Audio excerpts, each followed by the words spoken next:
Hello, my friend. The world of magic, filled with legends and ancient tales, is opening its gates once again. Tonight, in the Gryffindor dormitory by the crackling fireplace, I will share another story with my friends. Join us, for the magic is about to come alive. The night was thick with stars, and the wind carried the scent of autumn through the towering spires of Hogwarts School of Witchcraft and Wizardry. It was a night like any other, or so it seemed. The castle stood strong, its ancient stones whispering of long-forgotten days, of duels fought in candlelit halls, of young voices chanting spells in eager wonder. But deep within its heart, past the great marble staircases and endless corridors, a man sat alone, staring into the dying embers of a fire. He was not a young man. His hair, once as bold as a lion's mane, had faded to silver at the edges, and the lines on his face told stories no parchment could ever capture. He wore the scarlet and gold of his house, but his armor, once polished bright, was dulled with age. This was Godric Gryffindor, warrior, founder, protector. And though he had fought many battles in his life, tonight he felt the weight of a war yet to come. For nights now he had heard whispers in the castle walls, felt the shudder of unseen forces pressing against the wards he had woven with his own magic. He had always known that darkness was never truly defeated, merely waiting, watching, gathering its strength. And tonight, as the wind howled through the castle towers, it had returned. A shiver ran through the great stone halls of Hogwarts, though no one but Godric seemed to notice. He rose from his chair, the firelight casting his shadow long across the floor. His hand drifted to his sword, a blade unlike any other, forged with goblin silver and bound to his very spirit. It had struck down many foes, defended many innocents, yet tonight it felt heavier than it ever had before. A voice stirred the air. "You feel it too, don't you?" Godric turned to find Rowena Ravenclaw standing at the doorway. She was wrapped in a cloak of midnight blue, her silver-streaked hair glinting in the flickering light. Her sharp eyes, always watching, always knowing, studied him with quiet understanding. "The castle trembles," she murmured, stepping forward, her fingers grazing the stone wall. "Something stirs beneath it. Something old." Godric nodded. "The wards are thinning. The magic is shifting." Rowena frowned. "It has been centuries since such a force has tested the castle's defenses. Who or what could wield such power?" A heavy silence fell between them, the fire crackling softly in the hearth. Godric knew the answer, though he wished he did not. "It is him." Rowena inhaled sharply. "That cannot be. He was destroyed." "We thought he was." Godric's voice was low, grim. "But magic does not always follow the paths we expect. He was not a man of flesh, not truly. He was a creature of shadow and will, and now he has returned." They did not speak his name, for names had power, but both knew whom they meant. A warlock, one who had once sought to twist Hogwarts into a fortress of darkness, who had challenged the founders themselves. They had cast him out, struck him down, bound his magic beneath the castle itself, and yet something had awakened him. "He is calling to the castle," Rowena whispered. to its very bones. He seeks something, Godric. Godric's hand tightened around the hilt of his sword. Then we must stop him before he finds it. A sudden gust of wind rushed through the hall, carrying a whisper through the stones. It was not the ordinary sound of the night.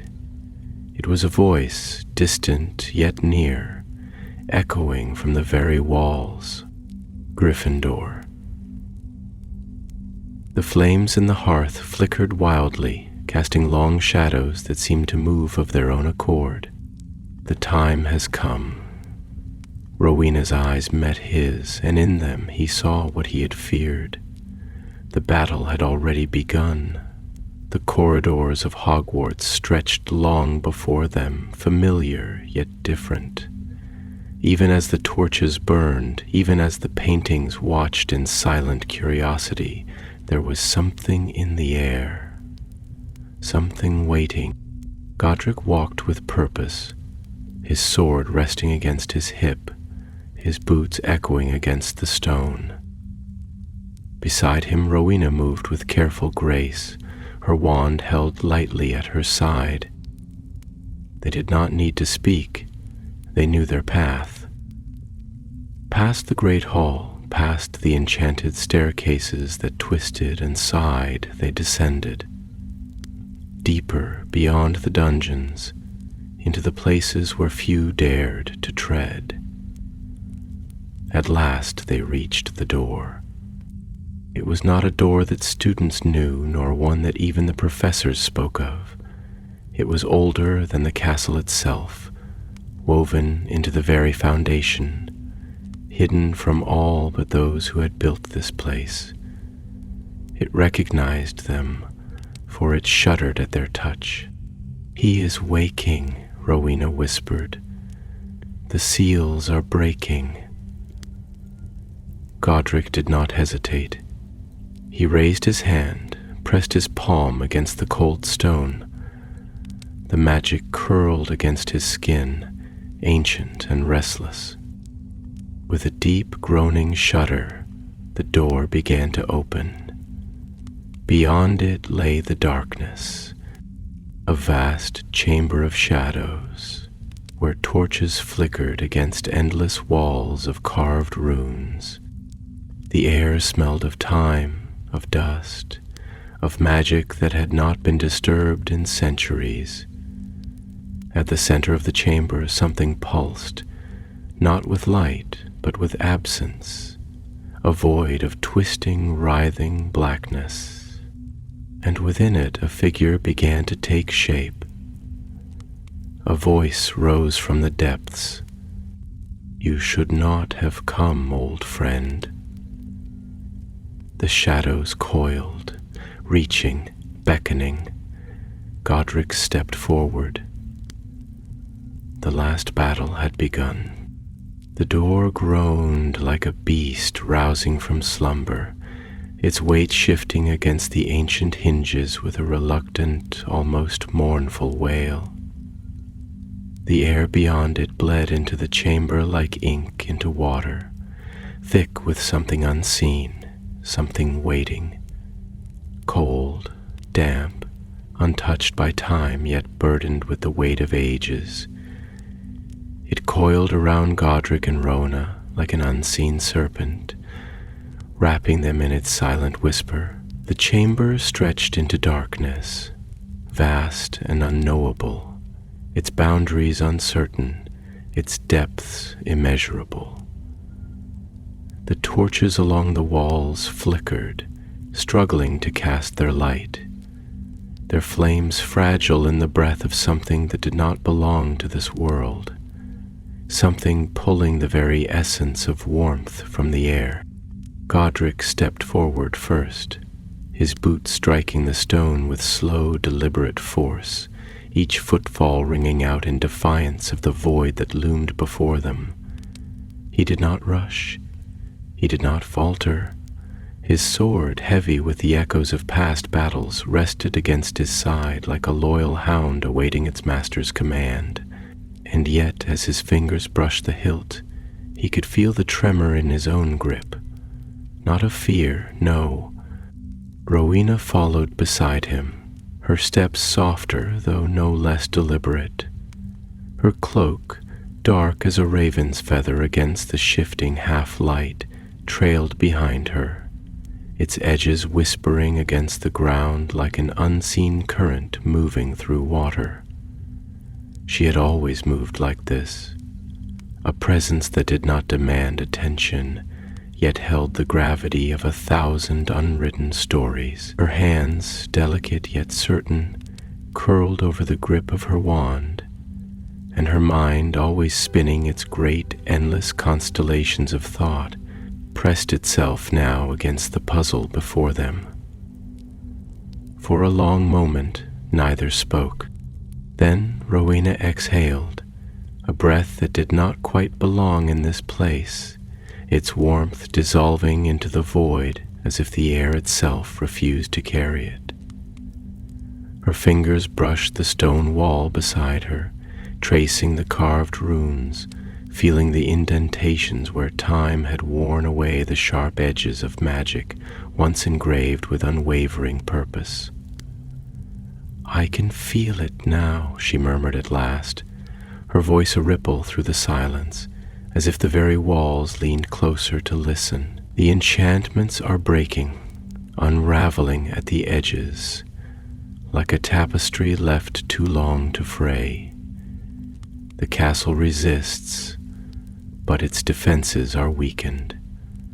The magic that binds this place is being rewritten beneath us, and we are walking into the heart of the rupture."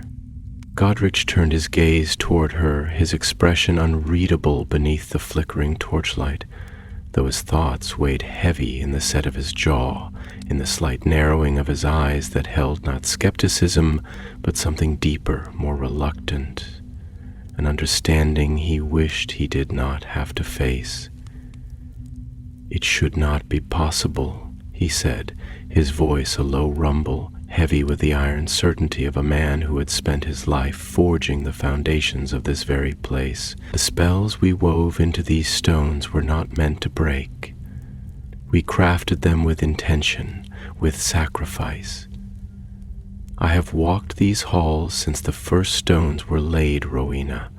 I know this castle like I know the blade at my side, and yet—" He exhaled sharply, a growl of frustration buried beneath the weariness in his breath. "And yet, something has found its way through."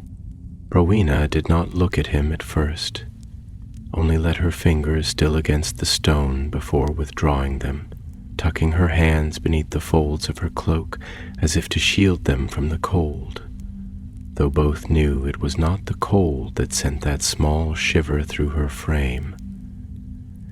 When she finally met his gaze, her own eyes, sharp and deep as a well of midnight stars, held not fear nor doubt, but something else. "Godric," her voice was softer now, though no less firm, "have you considered that perhaps the magic did not fail of its own accord, that perhaps, just perhaps, it was always meant to break?" Silence. Not the silence of hesitation, nor the silence of ignorance, but the silence of a thought that had already taken root, unspoken, unwelcome, and yet impossible to deny. Godric's jaw tightened. He looked past her toward the void ahead, where something pulsed beneath the air, not with light, but with something opposite of light. A presence, a pull, like the tide beneath a moonless sky. "I have considered it." His voice was quieter now, though no less steady. "And I have no choice but to consider what that would mean." Rowena nodded, her gaze unreadable, though something flickered behind it, an understanding, a sorrow, a quiet, weightless grief for for the truth they had not yet spoken aloud. She turned her gaze toward the darkness before them, her fingers tightening around her wand. Then let us see what truth lies beyond the breaking. And so they stepped forward into the place where time had been forgotten. The chamber stretched vast before them, an expanse of stone and shadow, its walls adorned with forgotten runes that pulsed faintly, as if the very air still remembered the incantations that had once held them in place. The ceiling arched high above, vanishing into darkness, its heights unseen, unknowable. At the center of the vast hall, a pedestal stood, its surface untouched by dust. Godric's breath slowed. That, Rowena whispered, her voice barely more than a thought given form, should not exist. And yet, it did. Godric stepped forward, his boots striking the stone, his sword resting like iron certainty at his side. He could feel it now, the presence that had whispered through the walls, that had stirred the castle in its sleep. Not a voice, not a being, but something more fundamental, something that should have been sealed away. The air in the chamber shifted, curling around them like unseen fingers. And then a voice rose from the depths. Gryffindor. The torches shuddered, their flames bending toward the center of the room, as if drawn by an unseen breath. You have come at last. The shadows rippled, the presence coiled, its shape gathering, forming, twisting into something neither fully here nor fully gone. And then it took form, a figure draped in black, its edges flickering like a dying flame, its face shifting beneath the weight of something that had long been buried, long been forgotten.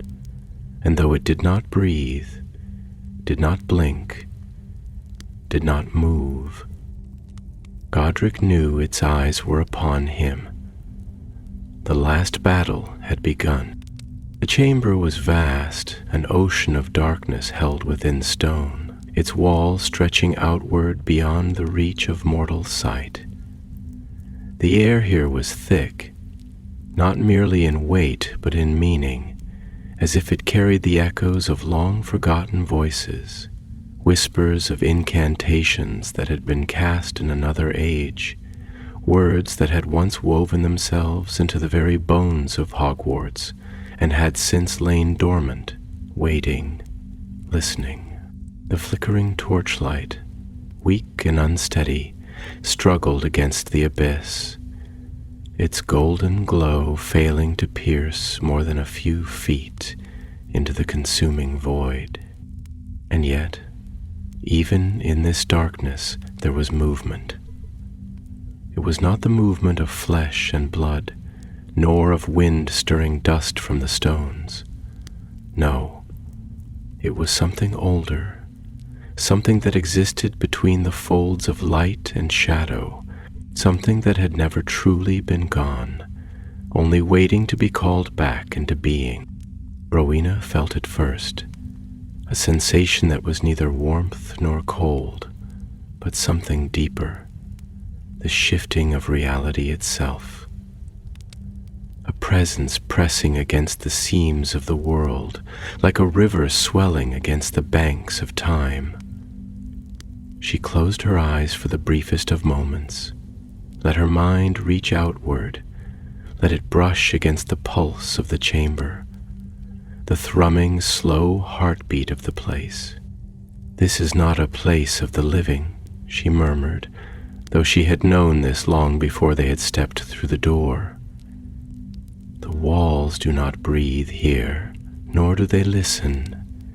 It is as if the air itself is watching, but not with sight, with hunger. Godric stood beside her, his sword still sheathed, though his fingers curled tight around the hilt, his grip like iron. Like a warrior sensing an enemy before the blade has been drawn. His breath was slow, measured, though within his chest his heart beat in a rhythm he had long learned to heed. The rhythm of battle approaching, of a moment before steel met steel, before spells crashed against spells. It was not fear, nor was it excitement. It was inevitability. Not a place of the living, he echoed, and his voice was lower now, heavier. And yet we are here. Rowena turned her gaze toward him, and in the dim light her expression was unreadable save for the faintest crease of her brow, a shadow of concern that even she could not quite conceal. She had known Godric for many years, had fought beside him, had built alongside him, had shaped the very world of magic in his company. And yet, in this moment, as she looked at him standing there, sword in hand, she saw something beyond the warrior, beyond the lion-hearted legend. She saw the weight of it all, the years of carrying not only a school, but an ideal. The burden of being the one who would always stand first, the one who would always lead the charge into the unknown. "We were always meant to come here, weren't we?" she asked, though it was not truly a question. From the very moment the four of us laid the foundation of this school, from the moment we spoke the first enchantments into its stones, from the moment we made the choice to create something that would outlast us, it was always going to lead us here, to this moment. Magic has never been a thing that rests quietly in the world, Godric. It moves, it breathes, it resists stagnation. And just as we built this place, just as we forged our legacy into its walls, something else has been waiting, watching, knowing that one day the old magic would need to be tested. Godric did not answer immediately. Instead, he let his eyes drift across the chamber, across the carvings that ran along the walls, the sigils that had once burned bright with power and now lay in shadow, their edges worn, their purpose forgotten. He thought of the centuries that had passed, the generations of students who had walked these halls, unaware of the forces that slumbered beneath their feet. He thought of Salazar, of the final argument that had torn them apart, of the way their voices had echoed through the halls that night, not merely in anger but in sorrow. "You speak of inevitability, Rowena," he said at last, his voice quieter now, almost reflective. "And yet, if that is the case, then what does that make us? Builders, or merely pawns? Did we shape this place, or was it always shaping us? Were we architects of something new, or only the hands through which magic itself carved its will?" Rowena exhaled slowly, the breath leaving her lips like mist dissolving into the cold. "Perhaps both," she admitted, though her words were measured, careful.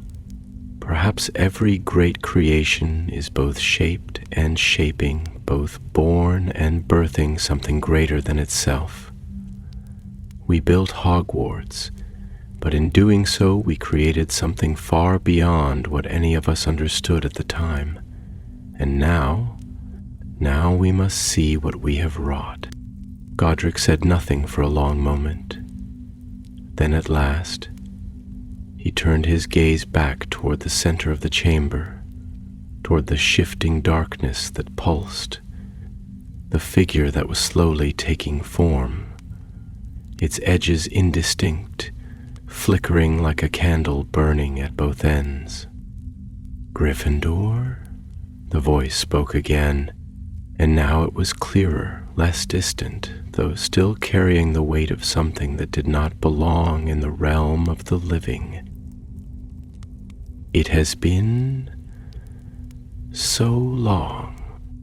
The shape solidified, a cloak of ink-like shadow wrapping around the indistinct frame of something that had once been human, but was now only the echo of a thing that had refused to be forgotten.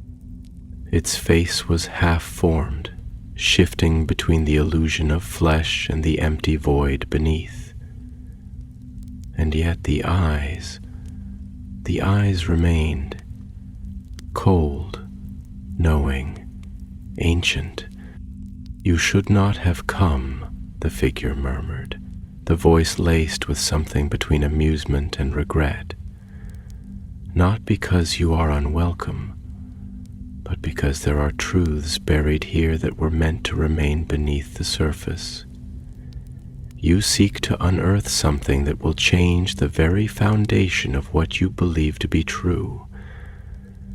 Do you understand that, warrior?" Godric inhaled, steadying himself, though the weight of the words pressed against him in a way that was not physical, but something deeper. He met the figure's gaze, and though his grip on his sword did not tighten, neither did it relax. "I have spent my life fighting battles, spirit," he said, his voice even, unshaken. "I have wielded steel and spell alike, and I have stood against those who sought to twist magic into a thing of control, of fear. But battles are not merely fought with weapons.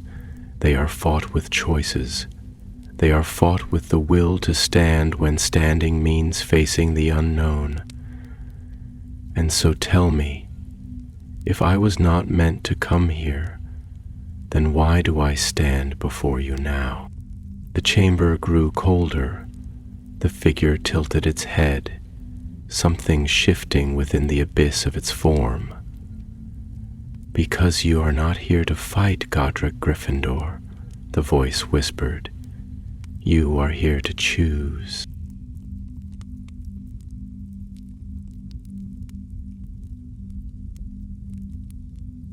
And as the words settled into the air, the shadows rippled, and something in the very fabric of the chamber began to change.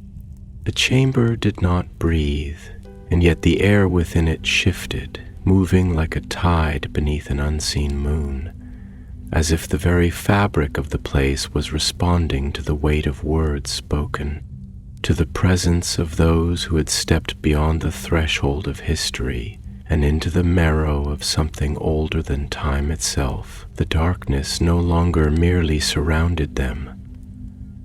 It was alive in the way the ocean is alive, not simply with movement, but with depth, with weight, with a terrible and silent knowing that stretched far beyond the limits of what could be seen. The torches that lined the walls, once flickering with some feeble attempt to assert themselves against the abyss, began to bend inward, their light curling unnaturally toward the center of the chamber, toward the figure that had begun to take form. They were not being extinguished nor snuffed out by some external force. They were being drawn into the void. Light did not die here. It was devoured, consumed by something that did not hunger in the way of beasts, but in the way of forgotten things that had waited too long to be remembered. Godric did not move. His stance was steady, his feet firmly planted upon the ancient stone, though the weight of the moment pressed upon him like the still air before a storm, heavy with the unspoken promise of something that had already begun and could no longer be undone. His fingers, still curled around the hilt of his sword, did not tighten, nor did they slacken. He was not afraid. Not in the way men feared battle, nor in the way they feared death, but there was a different kind of fear here. One that did not come from the threat of steel or spell, but from the whispering realization that some doors, once opened, could never again be closed. "Because you are not here to fight, Godric Gryffindor," the voice spoke again, though it no longer carried the distant echo of something drifting through the void. It was clearer now, more present, as if the air itself had given it shape. "You are here to choose." The words did not merely ring in the space between them. They settled, seeped into the cracks between stone, into the hollow spaces between past and present, between what had been and what could be. Godric's exhaled slowly, a breath that did not seem to belong in this place, and yet he let it fill the silence, let it push back against the creeping stillness that had begun to curl around the edges of his mind. "You speak of choice," he said, his voice low, steady, though the weight behind it was not simple defiance, nor even mere curiosity. But a choice is not simply a thing given. It is a thing earned, a thing understood. A man does not make a choice unless he understands what lies on either side of the decision. So tell me, if you say I am here to choose, then what is it I must choose between? The figure did not move in the way a living thing moves, and yet there was something in its shifting presence that suggested consideration, something that flickered in the depths of those cold, ancient eyes. Not mere calculation, but something far heavier. "You misunderstand, as all who walk in the light misunderstand," the voice murmured, almost amused, almost regretful, though not quite either. "You think that choice is something that presents itself like the branches of a river, that a man may look at two paths and decide which road he shall take. But that is the illusion of the living.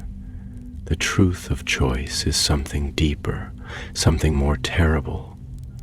It is not the river branching, but the moment before the river is ever carved into the earth. You do not choose between two things, Godric Gryffindor. You choose whether or not the world itself will bend beneath the weight of your will." Rowena had been silent, her gaze fixed upon the shifting mass of shadow before them, her mind weaving itself into the fabric of the moment, unwinding its many threads, pulling apart the layers of truth and falsehood, of philosophy and deception, of power and consequence.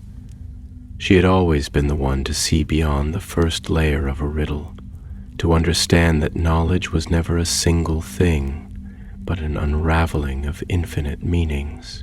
And yet even she, in all her wisdom, felt the edges of something she could not yet define, something vast and terrible and beyond even her comprehension. "You speak as though we were never meant to reach this place," she said at last, her voice quiet, but carrying within it the sharp edge of a blade honed by intellect, not steel. "And yet, if you are here and we are here, then that means the magic of this place, whether by will or by fate, has led us to this moment. Do you believe in destiny, Spirit, or do you believe only in the inevitability of all things?" The figure tilted its head slightly, the motion uncanny, wrong in a way that was difficult to name, as if it had been crafted from the memory of a movement rather than the thing itself. "What is destiny, if not the illusion of inevitability?"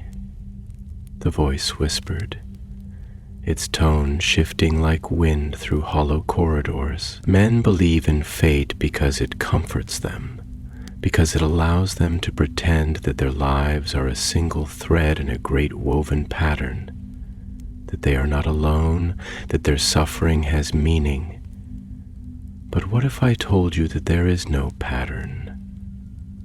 What if I told you that magic itself does not care for the design of men, that it moves as the ocean moves, without conscience, without direction, without concern for who is swallowed by its depths and who reaches the shore?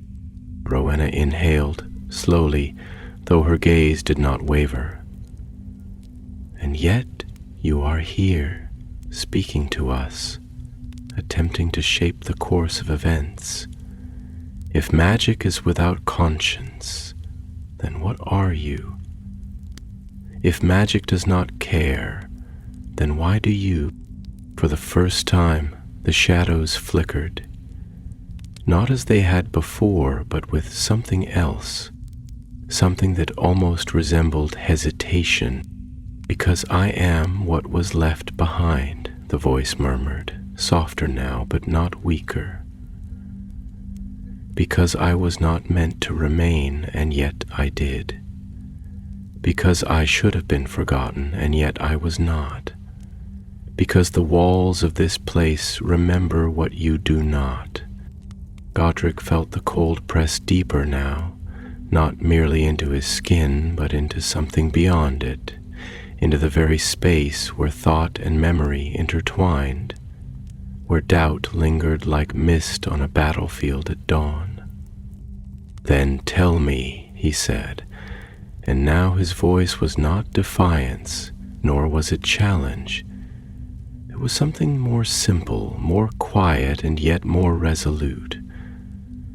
Tell me what it is that we have forgotten. The torches dimmed, the chamber shuddered, the shadows drew in closer, as if the very air had collapsed upon itself, and the voice, now echoing, now surrounding them, now whispering through the bones of the castle itself, spoke a single word. The darkness rushed inward, and the past began to wake. The chamber sighed as if the stone itself had drawn a breath, as if the very walls had exhaled after centuries of silence. The air grew denser, thickened with something unseen but deeply felt, something that did not simply rest within this place but had become it, woven into its very foundations, into the marrow of its stone, into the echoing quiet that had lingered for so long that it had become indistinguishable from the air itself. The name had been spoken, and the name had been heard. Salazar. It did not merely exist within the boundaries of sound. It was something felt, something that pressed against the skin, like the weight of a memory long buried but never truly gone. A presence that had lain dormant in the depths of the castle, waiting, biding its time, lingering in the spaces between the walls, in the hollow chambers beneath the great staircases, in the shadows that stretched just a little too long in the torchlight. Godric had not spoken the name in many years, not because he had forgotten it, nor because he feared it, but because there were some wounds that time did not close, some fractures that did not heal, only settle into place like old scars that ached in the cold. And yet, hearing it now, in this place, in this moment, spoken by something that was not entirely of the world of the living, something that had waited in the darkness for longer than any man could truly comprehend, he felt it all return. The weight of that last conversation, the echo of Salazar's voice in the great halls of Hogwarts, sharp and unyielding, filled with a conviction that was not merely arrogance, nor even hatred, but something deeper, something that had once been belief, something that had once been faith, something that had twisted and hardened into an unshakable certainty that could not be reasoned with, could not be undone. Rowena had been there that night, as had Helga. They had stood together, three of them against one, though the battle was not fought with wands, nor with spells, nor even with raised voices. It had been a battle of wills, of principles, of ideas so deeply embedded in each of them that they could not be pulled apart without tearing something vital from their very souls. And yet it had been Salazar who had left, Salazar who had turned his back, Salazar who had walked away, Salazar who had abandoned the dream they had built together, not because he did not love it, but because he had loved it too much, loved it with such fervor, such unrelenting certainty, that he could not bear to see it shaped into something that defied his vision. And now here, in this place of shadows and echoes, in this place that should not exist, in this place where time had gathered in stillness like dust upon an untouched shelf, his name had been spoken again, and something stirred.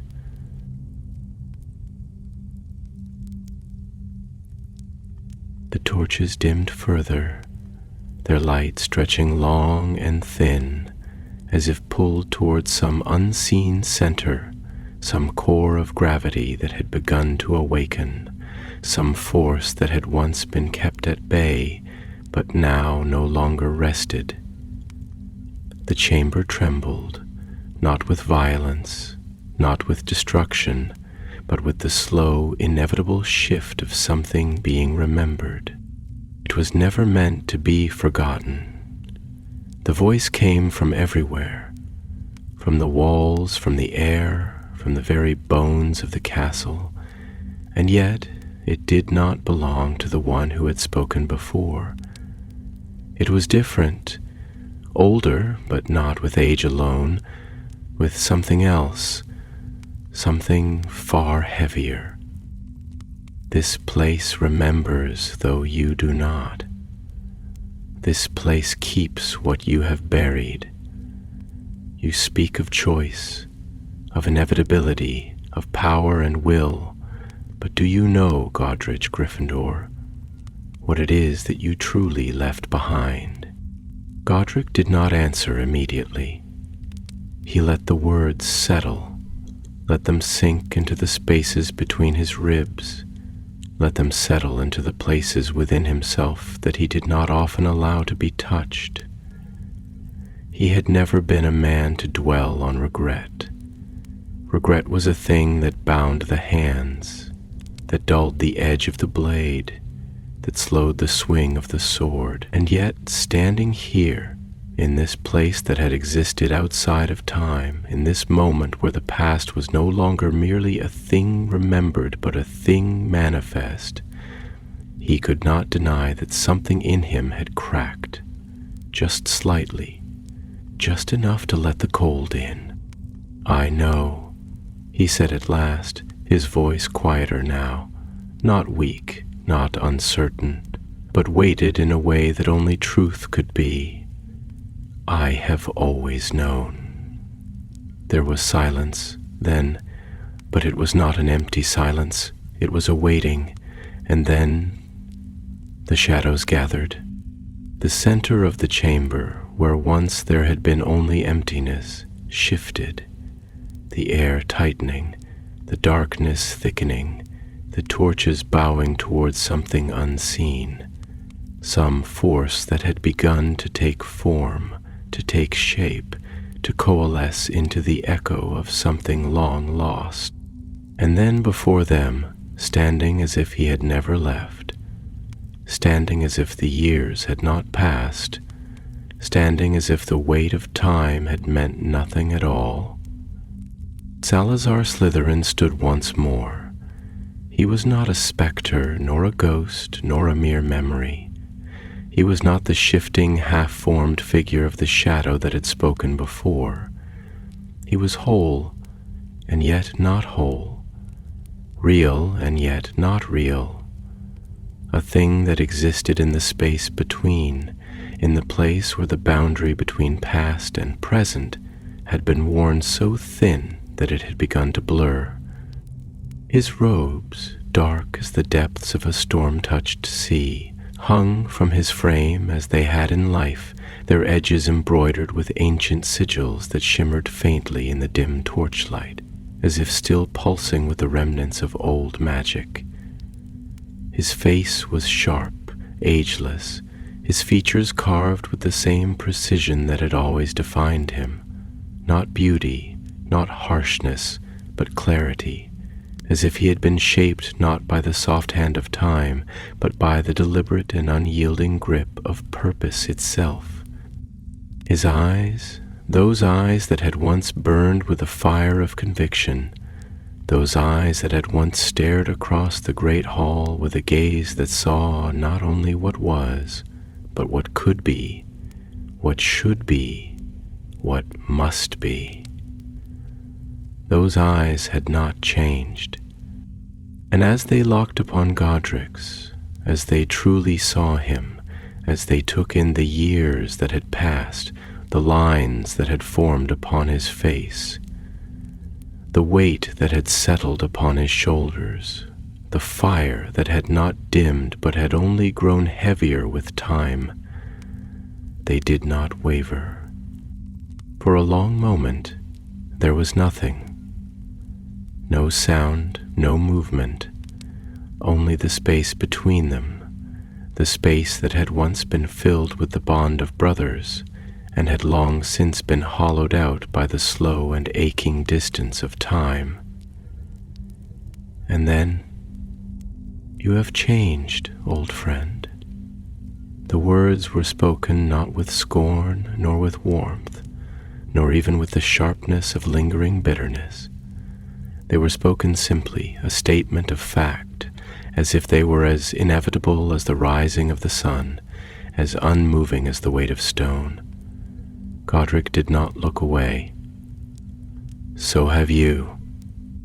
Salazar tilted his head slightly, and for the briefest moment, a moment so fleeting it could have been imagined, a moment so quiet it could have been mistaken for nothing at all, there was something in his expression that almost resembled a smile. And then, softly, carefully, with the weight of centuries pressing between them, "Shall we see what remains of us?" And the past, at last, began to unfold. The chamber held its breath, or perhaps it was the world itself, pausing in quiet anticipation as the past and the present bent toward each other, drawn by a force neither time nor reason could deny. The air, thick with the scent of stone long undisturbed, carried an unspoken gravity, an unseen pressure that coiled like mist around the figures that stood within it. Shadows stretched unnaturally along the walls, their edges trembling as though they too were aware of the moment's delicate, fragile significance. A moment balanced upon the edge of something vast and irreversible. Salazar Slytherin stood unmoving, his form composed of something that was neither mere memory nor true corporeal presence, but rather a thing woven from the threads of both. A lingering echo of what once had been, a ripple in the river of time that refused to fade. The torchlight flickered along the deep emerald folds of his robes, their embroidery catching the glow in brief flashes of silver. Sigils, runes, markings that still pulsed faintly with old magic, whispering of a power that had not been wholly forgotten, though its master had long since vanished from the world above. And across from him stood Godric Gryffindor, the weight of centuries of silence and unspoken words settled upon his shoulders, pressing against him like a cloak, woven from every choice, every regret, every decision that had led him to this place, to this moment, He had thought perhaps that after all these years, after so much time spent moving forward, spent building, protecting, believing, he would no longer feel the wound that Salazar's departure had carved into the foundation of their shared legacy. But standing here now, looking into those sharp, knowing eyes that had once been filled with the fire of ambition and the unshakable certainty of his own vision, eyes that had once met Godric's across countless debates, across the great feasts of Hogwarts, across duels fought not with blades but with words sharper than steel. He knew that the wound had never truly closed. Shall we see what remains of us? Salazar's voice was not cold, nor was it warm. It carried no accusation, no lingering resentment, no sharp edges of old anger left to fester in the dark, and yet there was something in it, a quiet, measured weight, as though he himself did not yet know the answer to his own question. Godric let the silence stretch between them a moment longer, a pause filled with 1,000 unsaid things. Memories, arguments, laughter, the unbreakable camaraderie that had once bound them together, the inevitable fracture that had pulled them apart. He had never been a man of hesitation, never been one to dwell upon things once they had passed. But here, now, in the depths of a place where the past had been given voice once more, he could not simply let the moment pass unacknowledged. "I had thought you gone forever," Godric said at last, his voice quiet but steady, each word weighted with something deep, something slow and careful, as though he were choosing them with more deliberation than he had ever given to speech before. "Not just from Hogwarts, not just from the world of the living. I had thought," he exhaled, a slow breath, measured and controlled, though his heart beat with something heavier beneath his ribs. "I had thought that you had taken everything with you, that what we built together had ceased to be yours the moment you walked away." Salazar's expression did not shift, though there was something in the way his eyes lingered, something that flickered just beneath the surface, like a ripple beneath still waters. "Did you truly believe that?" he asked, and there was no challenge in his voice, only an earnest curiosity, an edge of something almost akin to sorrow, not for himself nor for what had passed, but for the inevitability of what had always been waiting between them. "That I could walk away from something I poured my soul into? That because I left, I ceased to care? Do you think so little of me, Godric?" The words were not a rebuke, not a demand for repentance, not an accusation meant to wound, and yet they landed with weight nonetheless, because they struck upon something that neither of them had spoken aloud, not then, not in the years that had followed, not even in the solitude of their own thoughts. Because Godric had believed it in some way, not out of hatred, not out of bitterness, but because it had been easier to think of Salazar as having severed himself completely, as having made his choice and turned his back without looking over his shoulder.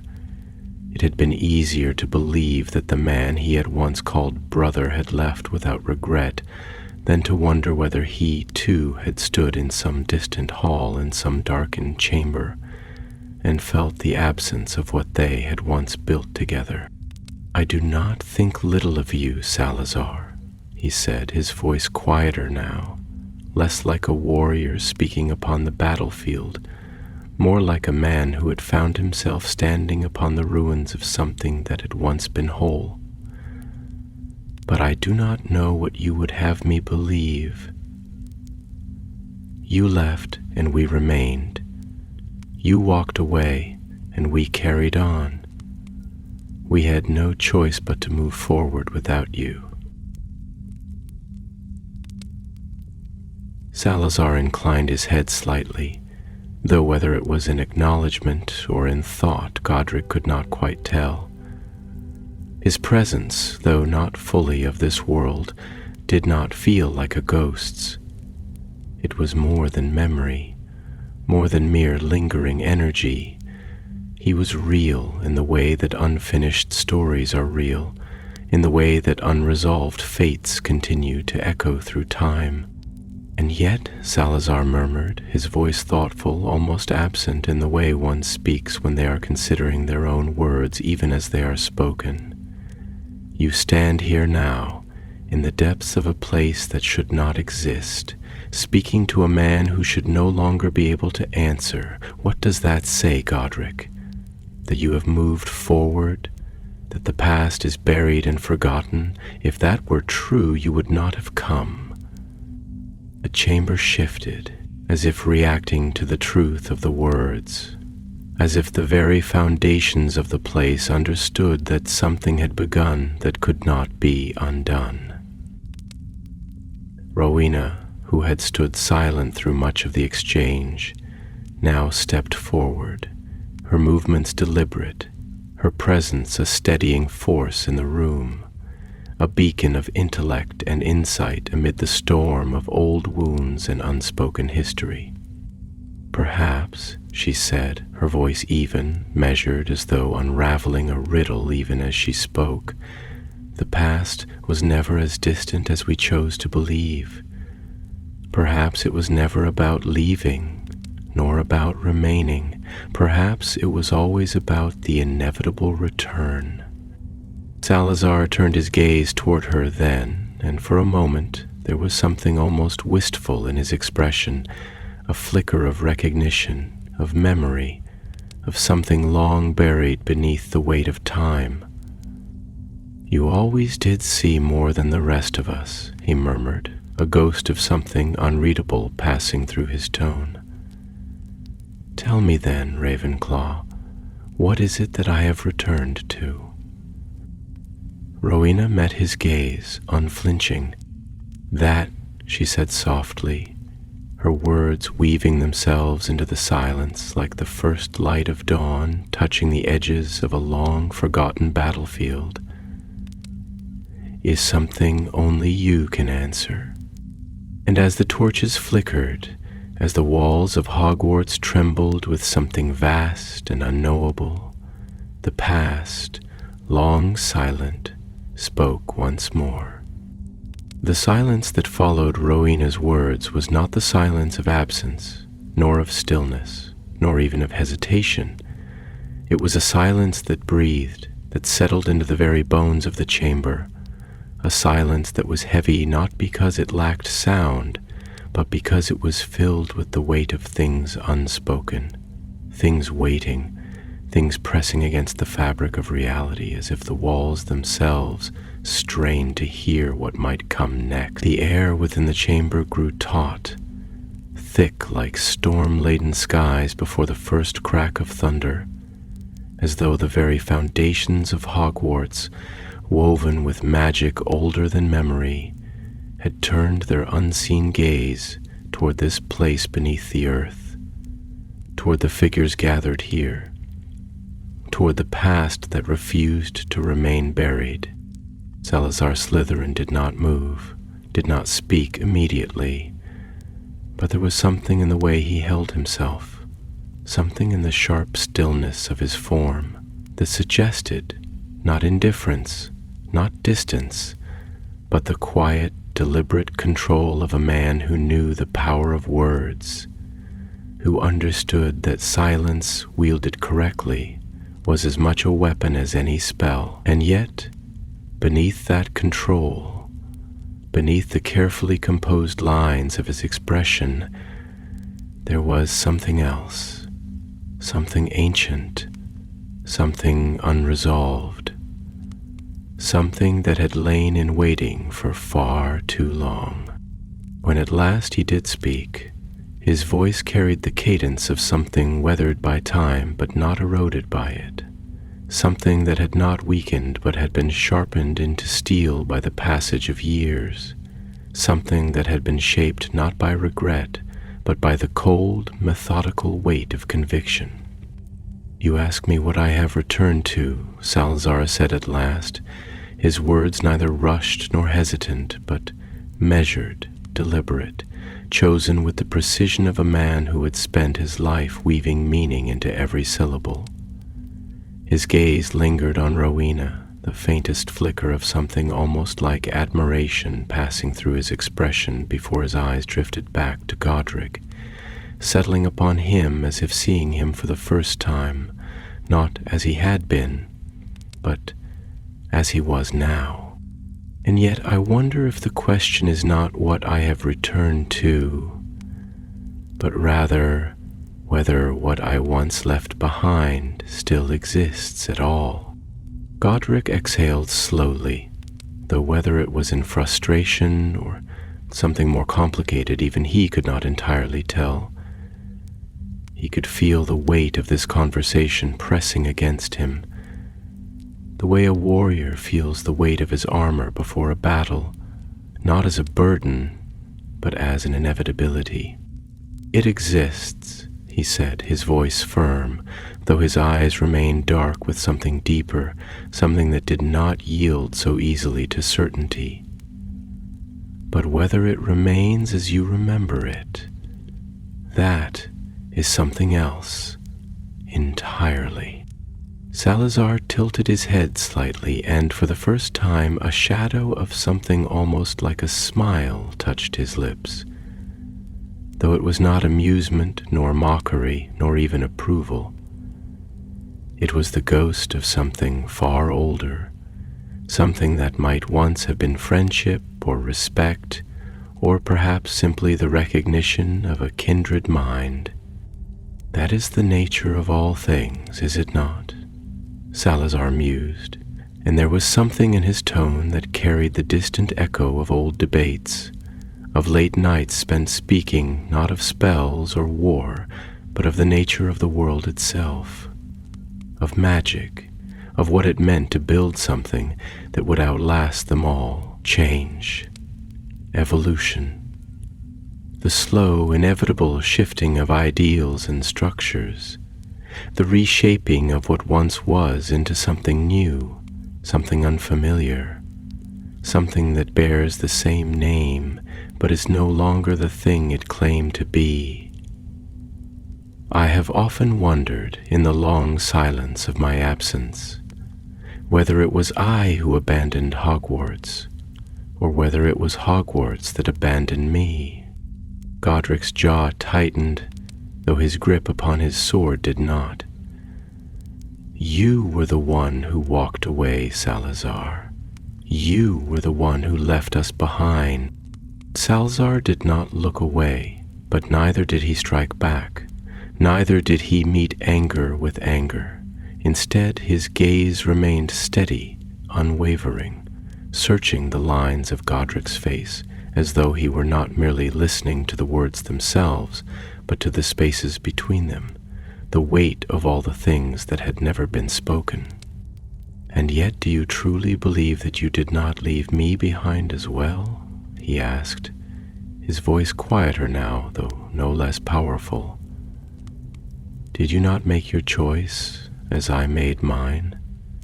Did you not believe so wholly in your own certainty that there was no room for the certainty of another? Do you think I do not know how you saw me in those final days, Godric? A man too rigid in his beliefs, a man who could not bend, who could not yield, who could not see beyond his own convictions.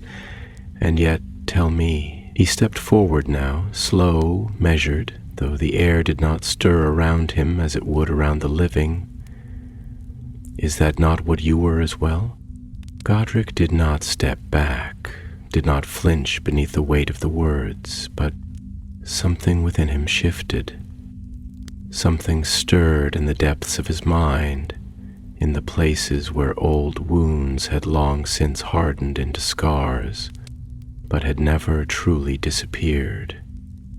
"I did what had to be done," Godric said at last, and the words did not ring hollow, did not carry doubt, but neither did they carry the same unshakable certainty they once had. "I did what I believed was right, what I believed was best for Hogwarts, for the children who would pass through its halls, for the legacy we were meant to leave behind." "As did I," Salazar said simply, though there was no triumph in the words, no arrogance, no satisfaction in proving a point that had already been known.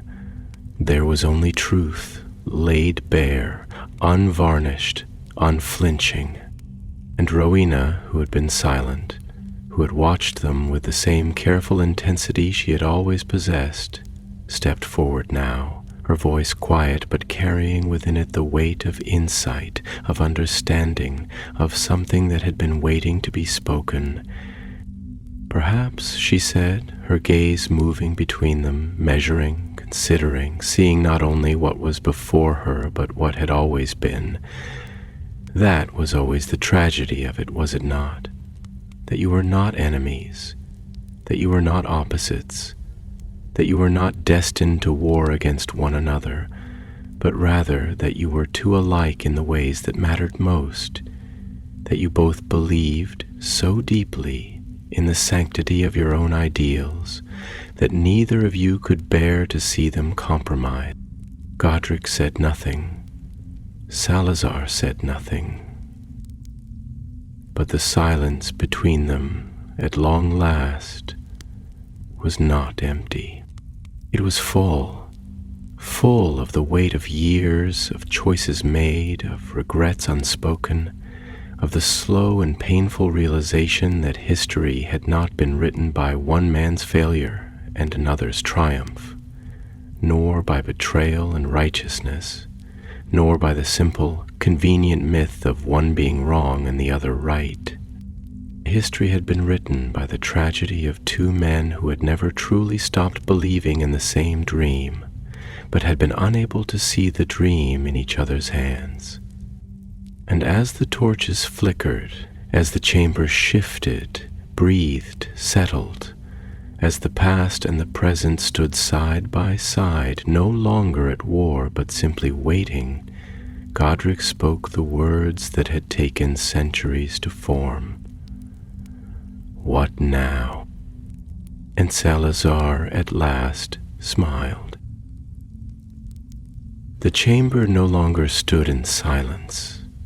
It had become something else now, something more than a forgotten place, something more than stone and shadow and the echoes of words left unsaid for far too long.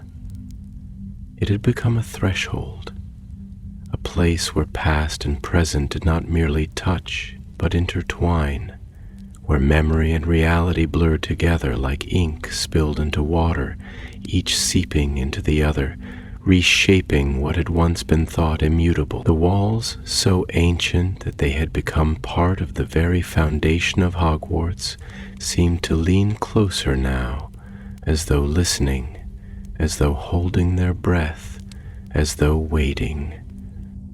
The torches burned lower, their light twisting and bending unnaturally, not from any draft or unseen wind, but from something else entirely, something unseen, something formless, something watching. Shadows coiled along the floor, stretching and shrinking as though they too had become sentient, as though they understood that the air itself had changed, that time had frayed and loosened its grip upon this place, allowing that which had been severed to reach across the abyss and meet what had taken its place. Godric stood at the center of it all, his shoulders heavy with a weight that had never truly left him, though he had spent years convincing himself that it had. He had thought that time had carried away the remnants of this conflict, that it had smoothed over the jagged edges, that what had been broken had been buried beneath layers of history too thick to be unearthed. But here now, in this moment, with Salazar standing before him, as real as the blade at his hip, as real as the breath in his lungs, he knew that time had done no such thing. It had not erased what had passed. It had merely folded it away, pressing it deep beneath the surface, waiting for the moment when it would rise again. What now? He had not meant to ask it, not like that, not so simply, not so unguarded, not so vulnerable.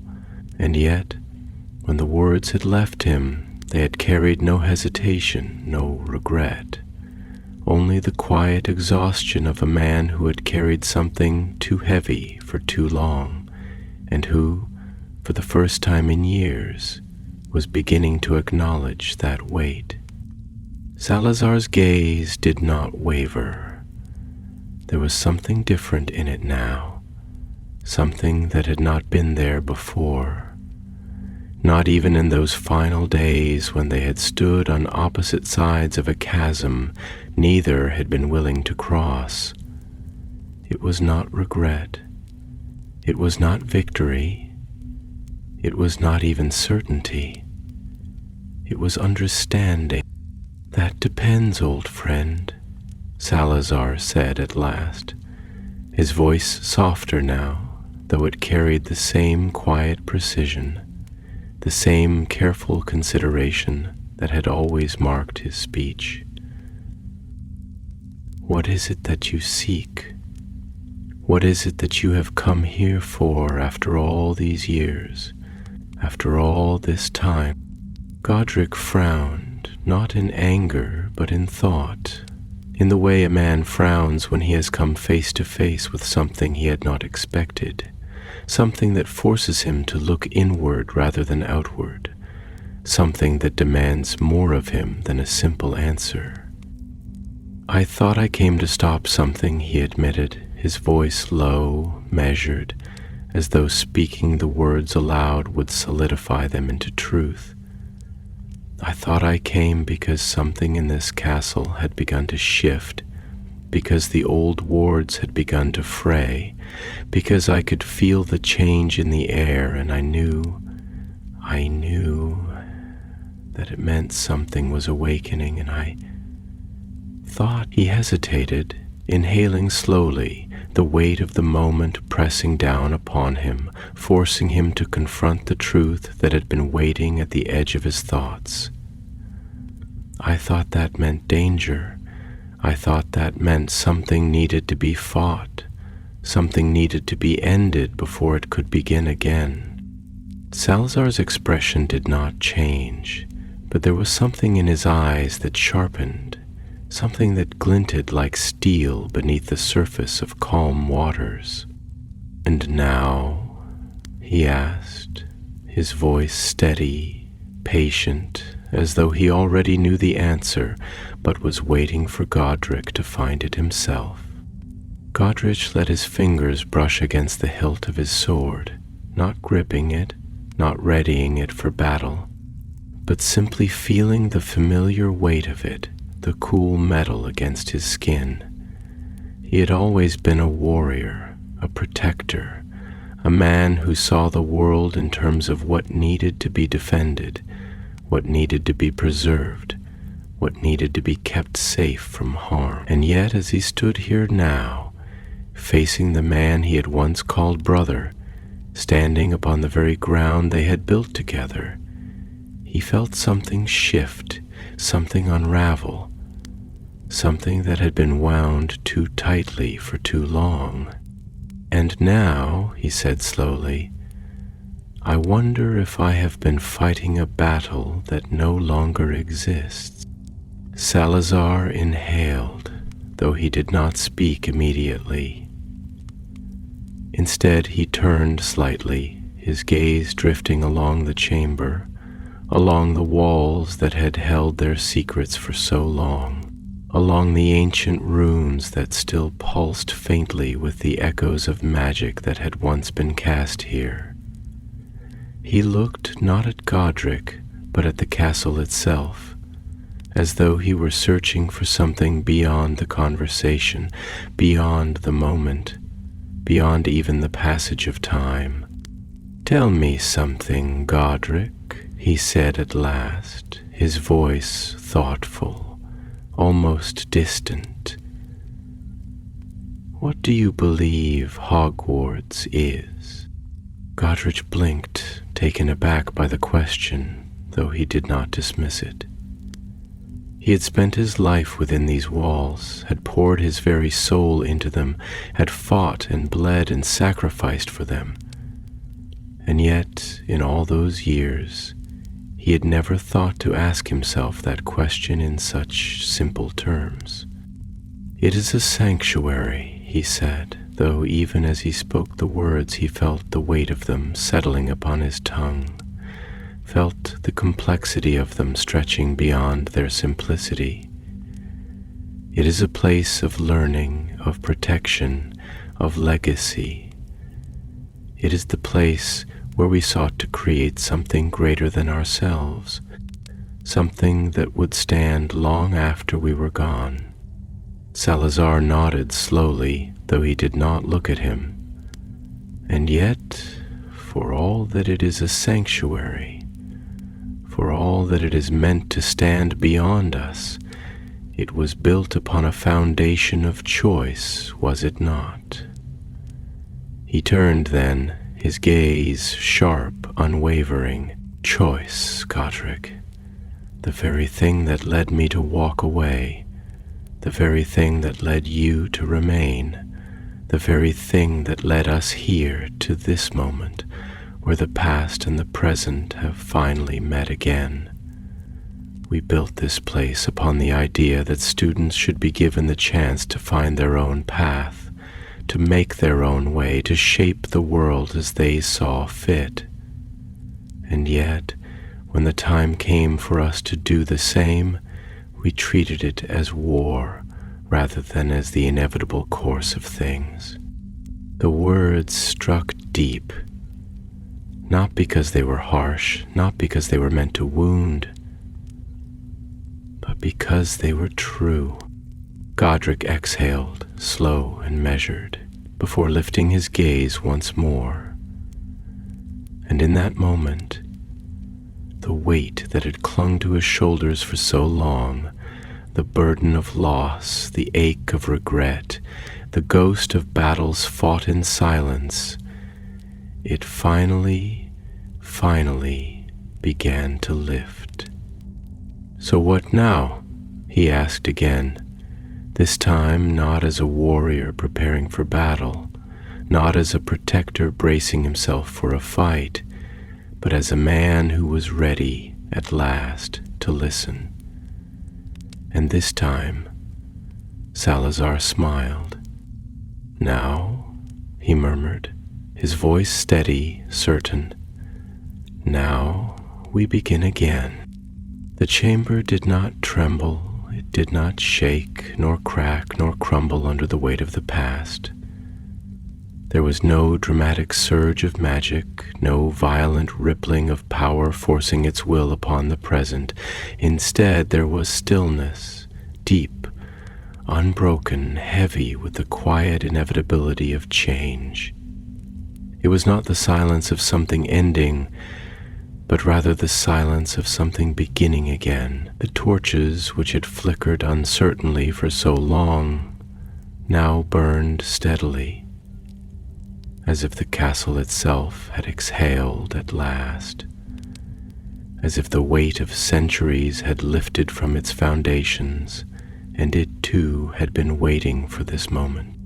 Godric stood in that silence, his fingers still resting lightly on the hilt of his sword, though for the first time in what felt like an eternity, he did not grip it out of habit or necessity. He had carried it for so long, this blade of goblin silver, This weapon that had seen war and blood and the defense of all he held dear, it had become an extension of himself, a symbol not only of his power but of his purpose, a purpose he had believed for so many years was as simple as protection, as straightforward as strength, and yet standing here now beneath the ancient weight of Hogwarts, before the man he had once called brother and had not spoken to in centuries, he realized that even the strongest sword could not carve away the past. Now we begin again. Salazar's words had been spoken without hesitation, without doubt, without the weight of old wounds clinging to them. There was no arrogance in them, no victory, no expectation. They were not a demand, nor a challenge, nor even a question. They were simply a statement, a truth spoken into the quiet, one that left no room for resistance because it did not seek to impose itself. It simply was. Godric inhaled, slow and measured, letting the words settle into the spaces between his ribs, letting them stretch across the unspoken distance that had stood between them for so long. He did not answer immediately, because change was not something that happened in an instant. It was not a firework, not an explosion, not something that struck like a hammer against stone and left behind something wholly new. It was something slow, something patient, something that stretched and grew like the roots of the trees in the forbidden forest above them, unseen, unnoticed, but no less powerful for it.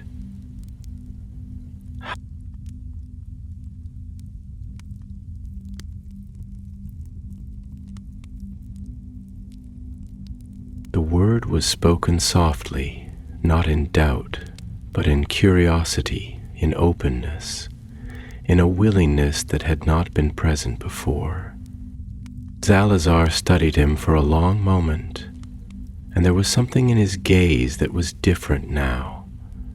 Not the sharp steel of debate, nor the cold distance of resentment, but something older, something deeper, something that had never truly left them, even when the years had stretched impossibly wide between their last words and this moment.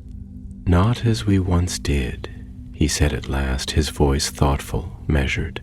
"Not as men who believe their way is the only way, nor as builders who refuse to see the cracks in their own foundation. We cannot erase what has passed, nor can we pretend that it did not shape us, but we can look upon it with clear eyes. We can choose this time not to let the past chain us to the same mistakes. We can rebuild, not from stone alone, but from understanding." Godric let those words pass through him, feeling them settle into something that had long been waiting to be acknowledged.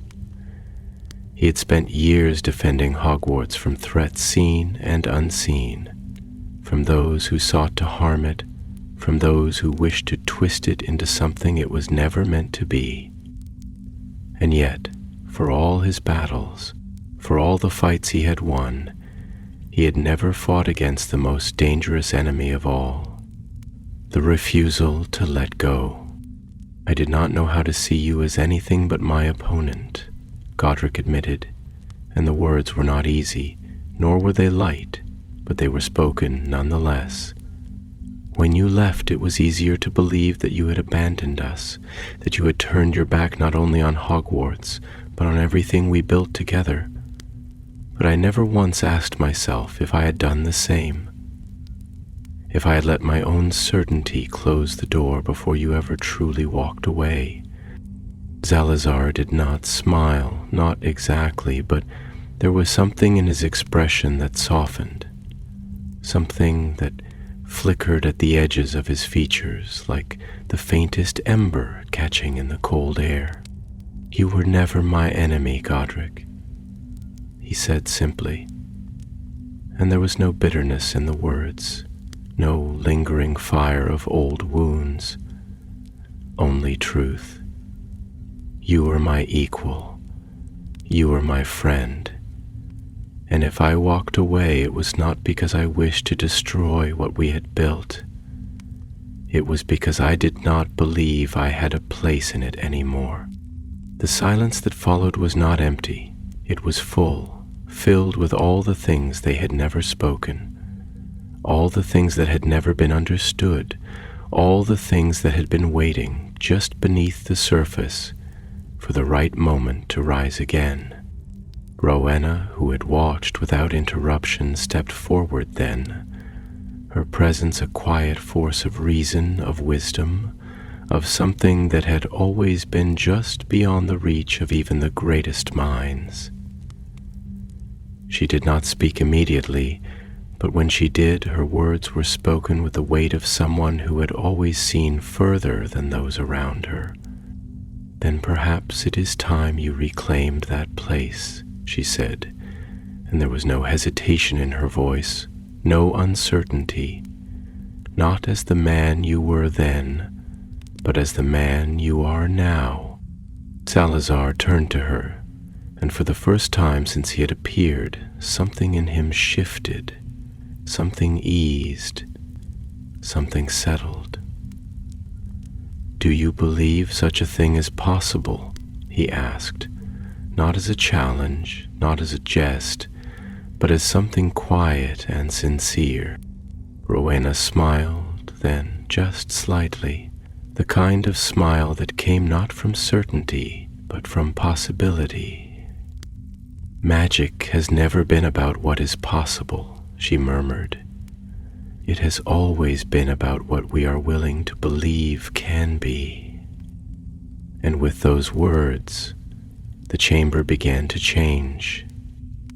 The torches burned brighter, their light no longer stretched thin and weak, but warm and golden, illuminating the ancient stone as though the castle itself had stirred awake. The air, once thick with shadow and silence, grew lighter, no longer pressing down but lifting, rising, expanding into something open, something new.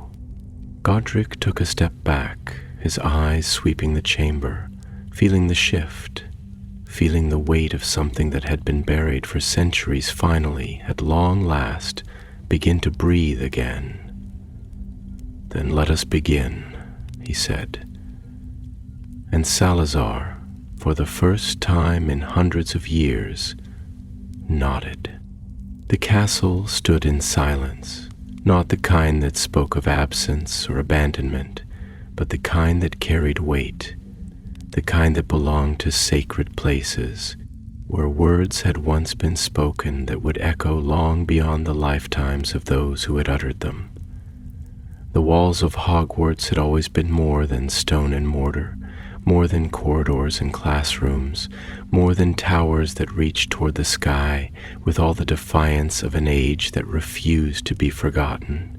They had memory. And now, at long last, something had shifted within them. The air in the great chamber beneath the school was no longer heavy with the past. Where once the shadows had crept along the edges of the walls, curling around the remnants of old magic, now there was light. Not the bright, blinding light of conquest, nor the harsh glow of battle's aftermath, but the steady, golden warmth of something rekindled, something that had long been waiting for the right hands to lift it from the dust of forgotten things. Godric stood at the threshold, one hand resting lightly upon the hilt of his sword, though for the first time in his life he did not grip it as though it were the only thing anchoring him to the world. He could feel the change, not only in the air around him, but in himself, in the quiet corners of his mind that had long been filled with the echoes of old arguments, of unspoken regrets, of a certainty that had perhaps not been as absolute as he had once believed. You always believed we would never stand in the same place again, Salazar said softly, his voice no longer weighted with the sharp edges of the past, no longer carrying the ironclad certainty of a man unwilling to yield. There was something different in it now, something quieter, something less unmovable. Not surrender, but understanding. Godric turned to him, his expression unreadable at first, though his eyes carried something deeper, something unspoken. "Perhaps I did," he admitted, and the words did not taste of bitterness nor of regret, but simply of truth. Or perhaps I feared that if we did, it would be as enemies, not as men who once dreamed of the same thing. Salazar exhaled, though there was no weariness in it, only something that had settled, something that had found its rightful place. We were never meant to be enemies, Godric. We were only ever meant to be different pieces of the same whole, and yet we let the world tell us that difference meant division, that conviction meant war. Perhaps that was our greatest mistake. Rowena, who had stood between them both, watching, waiting, listening, understanding more than either of them ever had, as she always did, now spoke. Her voice carrying the quiet certainty of a woman who had never needed to raise her voice to be heard. "It was not a mistake," she said simply. "It was a lesson. And now we know what it cost us. Now we know what it means to lose something only to find it again, changed but not broken. That is the way of all things worth preserving, not to remain as they were, but to evolve, to be reforged, to rise again from what once was and step into what will be." Salazar turned to her then, and for the first time in all the years of their knowing, his gaze softened, not with calculation, not with measured wisdom, but with something simpler, acknowledgement. "You always saw further than we did, Rowena," he murmured, and there was no distance in the words, only truth. A small smile touched her lips, not one of triumph, nor of satisfaction, but simply one of peace. "Then see with me now," she said, and she extended her hand, not to either of them alone, but to the space between them, to the bridge that had been built not by force, not by victory, but by choice.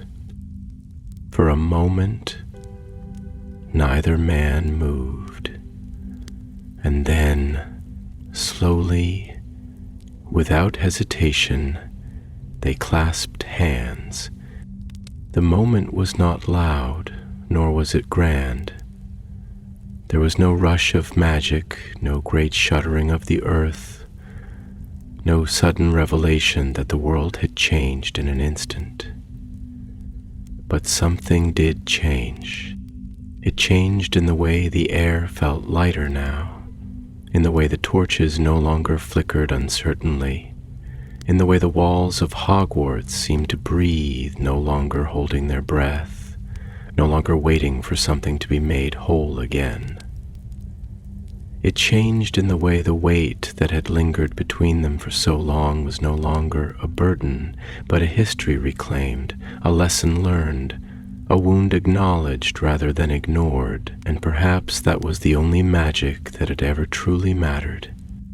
The night air outside Hogwarts was cool and crisp, carrying with it the scent of the earth, of the endless forests that stretched beyond the castle, of the deep waters of the Black Lake that reflected the stars above in a perfect shimmering mirror. The sky was vast and open, a canvas of infinite possibility, untouched by the weight of the past, untouched by the things that had come before. Godric stood on the steps of the castle, his hands resting against the stone railing, his gaze fixed on the horizon. The wind tugged at the edges of his cloak, but he did not shiver, did not pull it tighter around him. He only stood there, breathing in the night, breathing in the newness of it all.